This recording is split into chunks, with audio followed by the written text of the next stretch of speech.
Welcome to the First and 30 podcast, episode 61. Antonino, tell the Chan movement what we are getting into, what we are all about. We are two 30-something-year-old guys giving you 4 schedule release party downs and 30 anticipation minutes of NFL football insight to get you through your work week. Your work week. Yes, we are. We are here to drop the schedule bomb on everyone. If you haven't been staying up all night watching NFL's presentation of it, they've really made this to be quite the elaborate presentation. Do you not agree with that? ESPN has like a 3-hour show. NFL Network has like guest players on there, but no need for 3 hours when you got 30 minutes right here giving you everything you need to know. That's right. I mean, we're not going to drag it out. We're not trying to get clicks and more money from views or anything like that because we don't make money off of that. So, yeah, I mean, we're going to get into the schedule today, so it should be fun, like highlighting all the big-time games that are anticipating for this upcoming season. So, yeah, it's going to be a fun episode, I think. But hold on. Before we get going here, I got TMZ on the line, and they had some undercover video coming from none other than Nick, the voice of radio. What did you see this past week that we all should know about?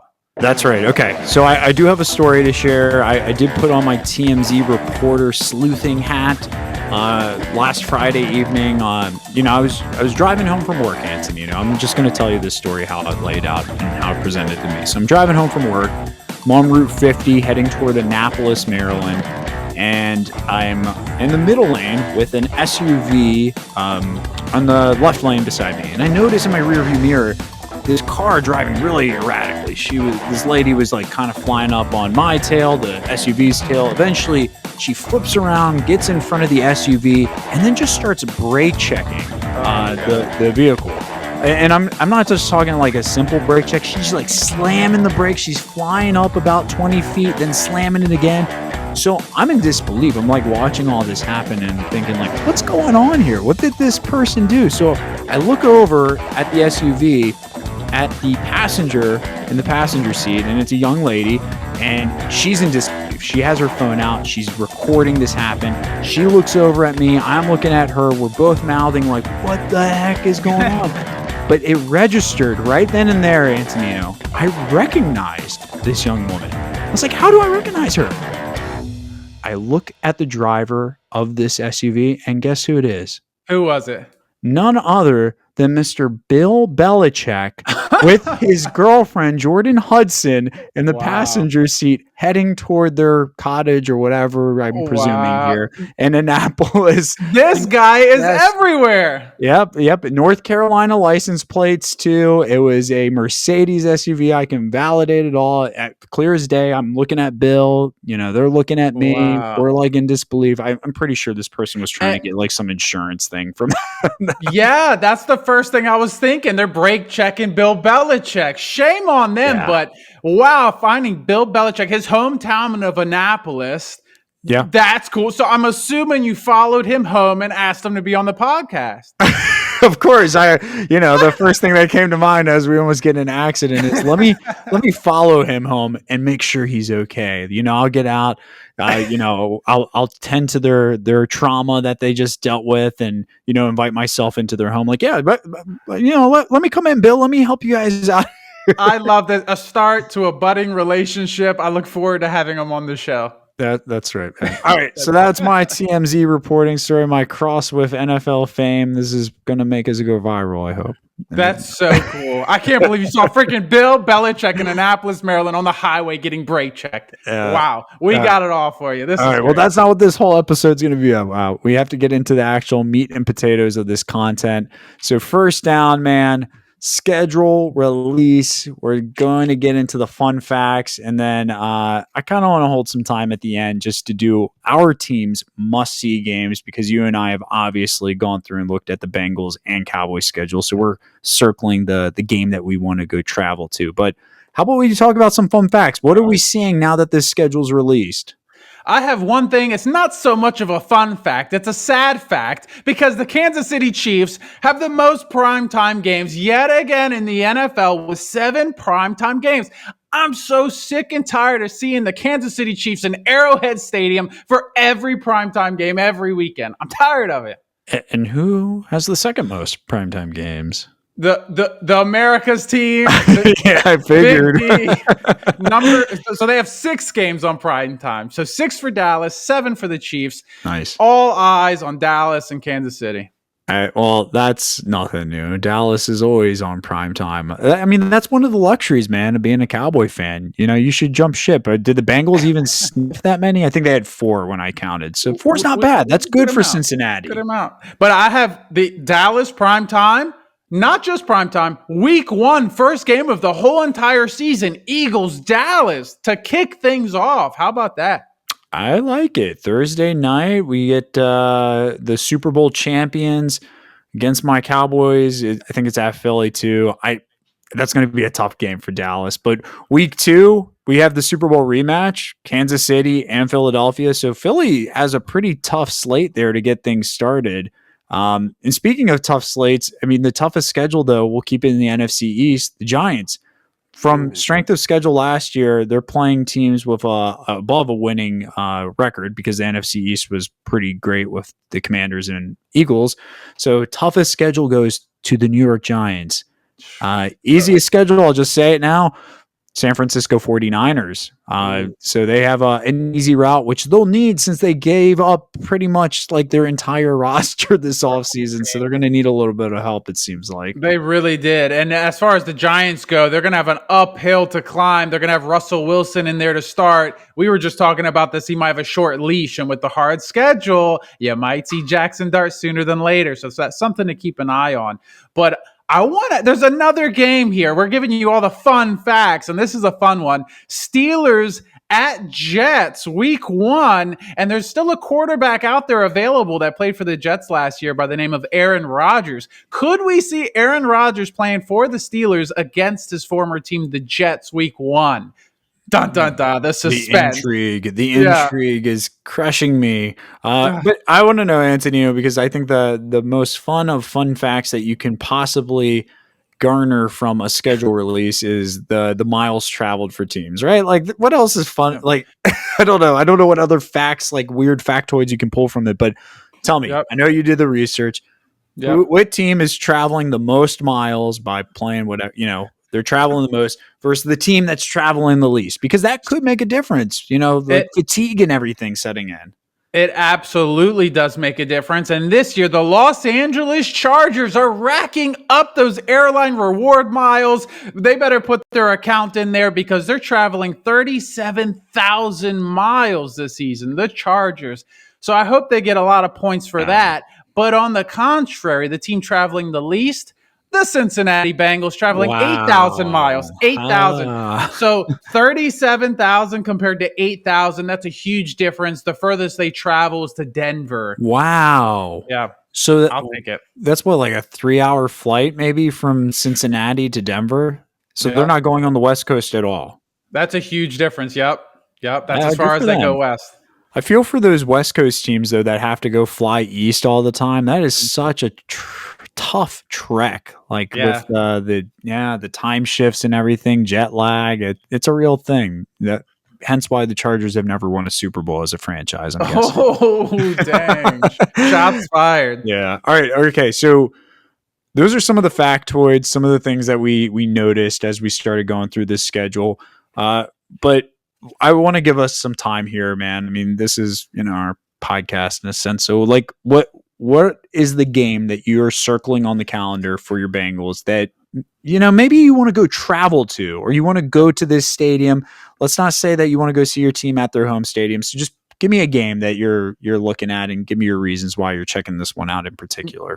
So I live in Florida now, so I look at Jacksonville, Tampa, and Miami. Do we play any of those? We play at Miami Sunday Night Football. I think it'd be cool to drive 4 hours away and see primetime December 21st, so it'll be warmer weather here compared to the rest of the country. So that's a game I have circled, along with playing at Minneapolis. Their stadium is so cool, the Viking Stadium, so it'd be cool to see that. Let me see the Cowboys. I know we watched a game last year we went to in Dallas and they took a big L. I hope you picked a better game than that one. I did in my own ways. So let me let me first tell you my conditions and how I thought through Yeah. what game I'm going to decide to go check out in person this year. Well, the problem and the mistake that we made last year is that we decided to circle a game on the calendar that was far too late in the season. Mm-hmm. And we were banking on both of our teams being competitive and good at that point, which Whoa, was a take it easy. huge bet and a huge mistake by both of us. We both had playoff chances, albeit slim. We both had Mhm. playoff aspirations. As does every team, right? When they start a season. But let's be realistic. They weren't good. And that was a meaningless game, which sucked. But it was still cool to go Yeah. to Dallas and, hang out and do all that. So that was a condition that I thought of. And the second condition was, well, how can I bring some other people involved? And I also don't want to fly. I want to just get in a car and drive. So I decided I'm picking Dallas at the New York Jets at MetLife Stadium. It's a 1 p.m. game on October 5th. Hey, you got that driving distance, the Jets. Okay. So driving distance, it's early in the season, so Dallas should still have like a semblance of a chance, even if they're like 1-4 going into this game. It's like, well, they're technically not out of it, so it's still meaningful in that regard. And they're playing a pretty bad team, which gives me confidence that they can win the game. So I want to go to a game that I think they can win. What is going on with Nick tonight? More shots fired. I don't know what's going on. But there you have it. What boots on the ground for some of these games. So we'll give you the firsthand report of what we see. That's right. Okay. So that wraps up first down, Antonino. We're going to head into second down and cover some of the holiday games. So, what are you looking forward to this holiday season? How are you going to spend that time with friends and family and football? And what are some of the games?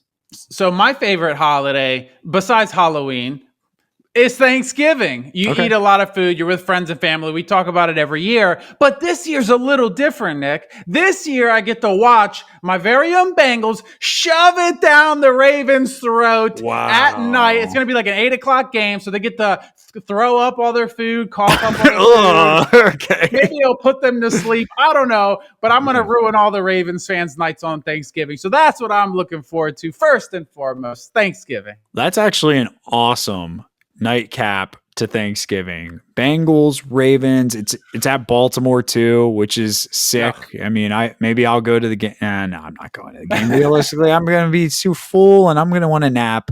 But that's an awesome game. Of course, Dallas and Detroit, they always play on Thanksgiving. Yes.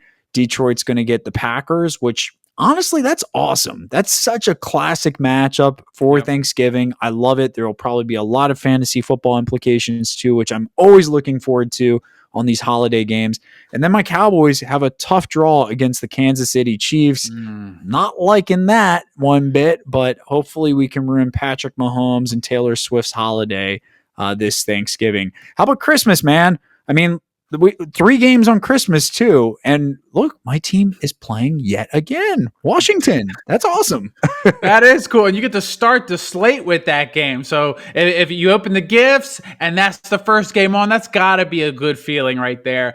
But then more bad news though. At nighttime, you got the Lions and Vikings in the middle. That's a solid matchup. But then the Broncos at Arrowhead. We got to watch Patrick Mahomes on Christmas again. Last year they beat the Steelers in Pittsburgh. We have to watch Patrick Mahomes again. I hope to see him cry. That'd be a great Christmas gift for me. It's interesting though. Did you notice the theme here? So Dallas is playing, Detroit's also playing. They're going to be playing the Vikings on Christmas. So Detroit, Dallas, and Kansas City are going to be on our televisions on Thanksgiving and Christmas this year. All 3 of those teams. So interesting theme. I don't know. Maybe these big markets like Detroit's starting to maybe grow some relevancy here on the national spotlight. But Black Friday, this has become a new tradition too. The Bears and Eagles.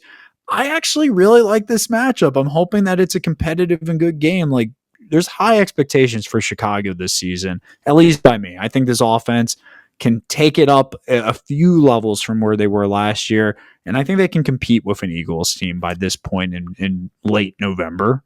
Excited to see how the Bears come out. Little teaser, we could have a guest appearance on the pod who's a Bears fan. Little teaser there for everyone. Let's see how they do Black Friday. All right, cool. So I mean, that's pretty much the holiday slate. I'm curious from the chain movement, though. Get involved. Let us know. What game would you be looking forward to the most when unwrapping your gifts or carving into that turkey or, going out shopping Black Friday? So, do you have a game circled? Which one's your favorite that you anticipate being the best matchup? Let us know at the f30pod@gmail.com email. We'd love to hear your thoughts. But, Antonino, are you ready to move into the half-minute halftime so that way we can come out of the break and cover the rest of these matchups? Absolutely. And to watch all these matchups, you're going to need Netflix, Peacock, Amazon Prime, YouTube TV, Sunday Ticket, ESPN Plus probably. But to listen to us here, it's absolutely free. So all season, all off season, come hang out with us and worry about all those TV streaming services later. That is an absolutely great point, Antonino. We don't charge you a dime. We just want you to enjoy the content on us. We love making this, and if you're enjoying it, let us know. Give us a like, give us a follow on all those social medias, and be a part of the community and the conversation. Email us at f30pod@gmail.com if you have any ideas or comments that you want to contribute. I love that, man. Great point there, because there are a lot of these games. I think there's a Peacock exclusive game week 17. So if you don't have Peacock, think about buying it for week 17. It's becoming a little excessive. All these streaming. A little. Yeah. I mean, the NFL's trying to profit every angle they can right now. But jeez. What about, all right, so for third down, let's kind of touch on these international games in general and break them down, where they're going to be played. I mean, this is the most international games that we've ever seen. There's going to be 7 in 5 different countries. So it's quite obvious the NFL is trying to create a globalized product here, similar to what the NBA did. But let's go through some of these games and highlight where they're going to be played, what you're looking forward to the most out of them, maybe which matchup you think is the most compelling too, and we can kind of go from there. So right off the bat, week 1. Now, folks, you're going out of the country week 1. That kind of sucks. You're excited to start the season. You want your fans behind you, like the passionate, hardcore fans of your team. The Chiefs and the Chargers are going to be playing in Brazil. If you recall, last year it was the Eagles and Packers week 1 in Brazil, and Love got banged up. But that's just sucks to start week 1 international game. I'm sure they love traveling to Brazil, fine, but I feel like that's a little setback for both those teams. Yeah. I mean, I really like, though, the Friday format, too. And the energy in that Brazil game last year, if you recall, it was just different. Right? The fans down there in Brazil, it was cool just seeing all the different jerseys in the stadium and just the enthusiasm and the connection, the energy that the fans had in Brazil. I thought it was kind of special. I hadn't seen, you don't typically see NFL fans in North America participate in the game the same way the folks in Brazil do. And they play a different type of football down there, which maybe that energy and that passion was kind of spilling into this. No, I love that, because with all these international games, they have the chants, the songs, they're constantly engaged. They're hopping up and down, chants, flags, a lot of flags. It's a great experience, and I'm glad we could bring more games internationally this year. Yeah, so we'll have that late night Friday night game again. Week 4 and 5, Minnesota is going to be on the road across the pond internationally. The road, right. In the air, whatever you want to say. But they're not going to be staying put in one country. You would assume the Vikings are going to be staying in London, similar to was it Jacksonville that did that last year? They had to stay 2 weeks in a row. No, so they're going to be playing Pittsburgh at Dublin, Ireland, in week 4. And then in week 5, they're going to, maybe take a train. Well, they'll have to fly and then, fly down to London, UK and play the Cleveland Browns. So what a tough stretch for the Vikings. So they're going to be having kind of their European fall vacation, it sounds like. That's awesome. But for a team like Minnesota, where the quarterback could be J.J. McCarthy, traveling for 2-3 straight weeks international, weeks 4 and 5, 4th and 5th start of his career, that'll be tough for him. But that's cool. First time ever that's happening. Very cool. Do you think that makes a huge impact though? Like, do we, they're going to have time to like settle into the time zone by that point. Do we really think it's going to be a detriment? I mean, I don't know. They're pros. Come on. I do think it's nice to be in your friendly confines in your own stadium. If you're a rookie quarterback, having a crowd behind you 100%, or, having that advantage. If you're playing well, you take a lead early and you have your crowd behind you. Sure. True. Well, good thing they're playing Cleveland, so it's kind of like a put the training wheels on type of game there for him. So then more shots fired. More shots fired. Hey, look, man, I'm fiery. We're recording this a little later than we typically do, so I'm kind of on that edge there. So, week 6 though, keep it in London, Denver and the Jets. This is an interesting one. I have family that are Denver fans. Sammy, brother-in-law, father-in-law is a Jets fan. They've already started bickering about who's going to win this one. I like Denver, obviously, because the Jets are just awful all the time. So, I think like 3 London games, though, 3 weeks in a row, right?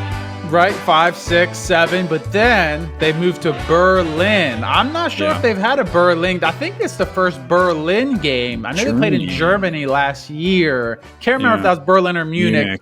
Week 10, Falcons, Colts. That's in Berlin. And then the last one of the year, Commanders against Miami in Madrid. And that one for sure is the first game in Spain, right? First game ever in Spain, yeah. So the NFL is obviously trying to globalize the game. They've been trying to for over a decade. There was NFL Europe back in the day. Do you remember that? Where it was like, do you remember NFL Europe? No.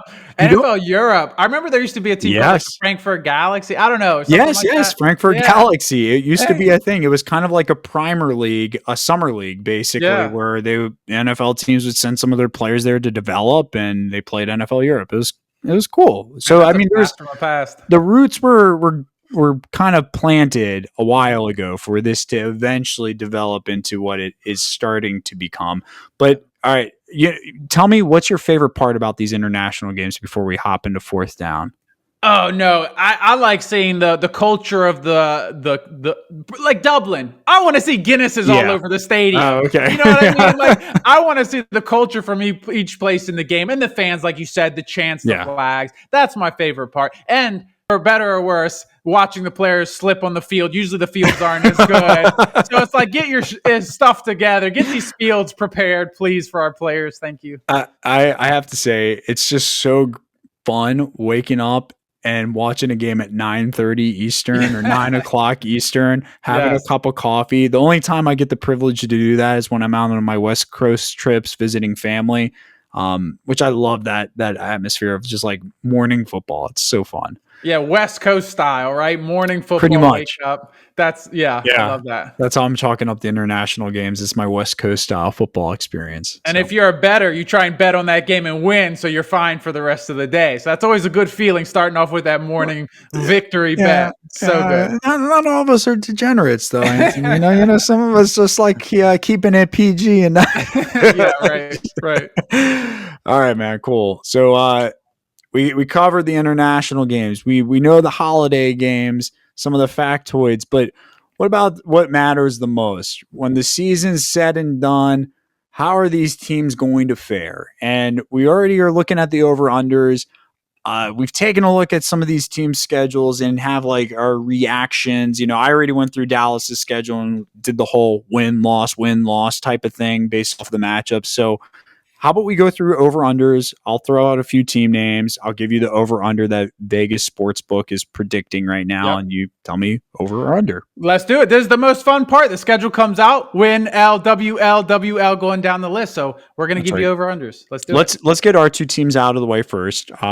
My team, Dallas Cowboys, their over-under is 7.5 wins. What are you thinking here? That's low, criminally low. Tough schedule, though. It is a tough schedule if you didn't look at it. I want people, we just talked about betting, put your money here. You buy the dip. They had a down season, but they've killed the off season. I love what they're doing. 7.5 wins. There's 17 games now in a season. Come on, you can get 8 wins. Let's go. Oh, they only had 7 last year, so I can't do worse. I'm not liking what their schedule looks like, but I would say over. I predicted 8 wins with this team based off of what I saw.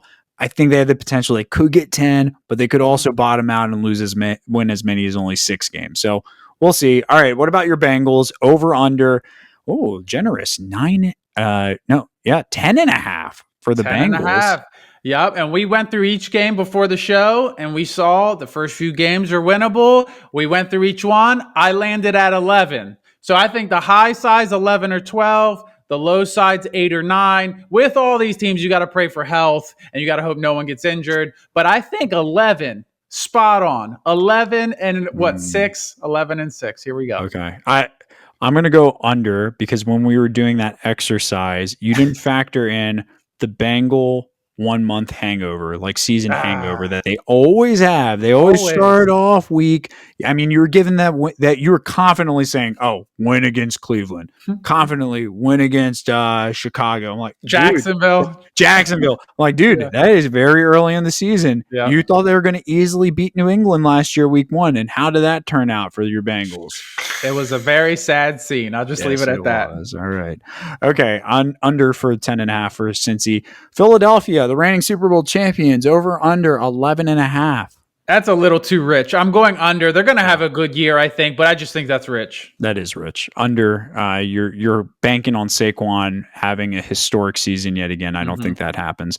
What about Baltimore? Over under 11.5 as well. That is a lot. 11.5 in the AFC North. We beat each other up all year. It's hard to have 12 wins when you come out of there. I'm going to go with under for the Ravens. Let's go over for these Baltimore Ravens. They're bringing it back. They're rolling it all back.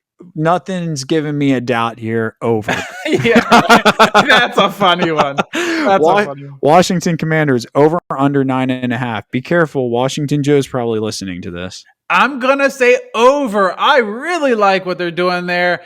And they got good vibes, good energy going in the offseason. Might be moving back to RFK Stadium in a few years. All good energy. Over. Under 9.5. I'm sorry, Washington Joe. I know the Commanders have done a lot of impressive things this offseason, but you're asking a lot from this team that over exceeded their expectation last year. So, let's see. Do we have time to get to like 1 or 2 more? You think? Yes, let's do it. Okay.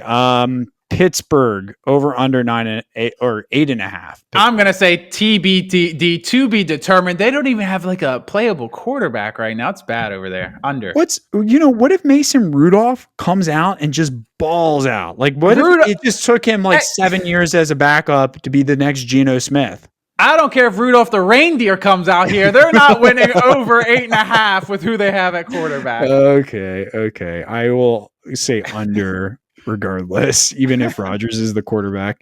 One more. Tampa Bay, over under 9.5. Fire the cannons. The Bucs should have a breakout year. Can't wait to see what Mayfield does. They should go over and still dominate that division yet again. Oh no, I think the Falcons are going to be much better this year. Under 9.5 for Tampa. I do want one more. I lied. Denver 9.5 over under. I'm going to go under. I think Bo Nix, they might have the scouting report on him. He had a slow end to last year. I'm going to say under, even though I like Bo Nix. Under for sure. I'm going to say over for Denver. They bolstered up. That defense is going to be a top 5 unit in the league this year. So, that offense, on the other hand, not so much. They got a wide receiver in the first round, Emeka Buka, whatever. And last but not least, though, real quick, Super Bowl prediction, real quick. I'll do mine first, get it out the way. Detroit, love them to death. Their coach will screw it up somehow in the playoffs, I'm sure. I have Detroit versus the Bengals. They might not go 16-0, 17-0, but Detroit and the Bengals are my pick. Okay, I don't hate that prediction. My pick, I'm also going with Detroit. I picked them all last year. There's nothing that's giving me a doubt this year besides them losing their 2 coordinators. Mm-hmm. They're still maintaining the same roster pretty much, so I'm confident there. And I am going to pick either Buffalo or Baltimore from the AFC. Both teams have been on the fringe. They just can't get past each other or past the Chiefs, but something's got to give. One of those 2 teams is going to push forward in the AFC. At least that's what I'm hoping. I don't want to see Kansas City again, though. Well, we'll revisit this like we did last year. We were spot on with our Eagles picks around this time. So our way too early post NFL draft Super Bowl picks. There you have it. That's right. All right, man. Let's wrap up this episode. Let's get into the 2-minute drill and talk through some news. All right. There's a new Pope, ladies and gentlemen. And we had to wait 2 days to figure out who the Pope was. Shador Sanders had to wait 3 days to get drafted. Fun fact. Sacrilegious there. The Green Bay Packers guard Elgton Jenkins is skipping workouts over a contract dispute. Derrick Henry, speaking of contracts, turns 31 years old, and the Ravens just signed him to a 2-year, $30 million extension. Yuck. $25 million guaranteed. Love it for Baltimore. Dallas went ahead and traded a 3rd-round pick and a pick swap in exchange for disgruntled Pittsburgh head case wide receiver George Pickens, giving Dallas an illustrious group at wide receiver now. The Steelers have now lost their leading passer, their leading rusher, and their leading receiver all in the same offseason.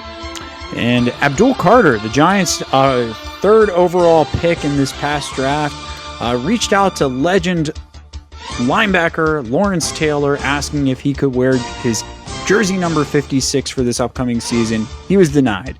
So what does he do? He goes and asks Phil Simms for number 11. He was denied, so he's now settling for number 51. What a rejection to start things off. Rough crowd.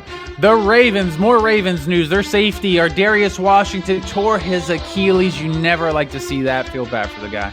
No. Some more contract disputes are happening around the league, and this time with Cincinnati Bengals defensive end Trey Hendrickson, the guy who just got off a 17.5 sack season, is saying he's not going to play with the Bengals this year under his current contract. He's demanding a new contract, and he's going to skip every game and every practice until he gets that contract.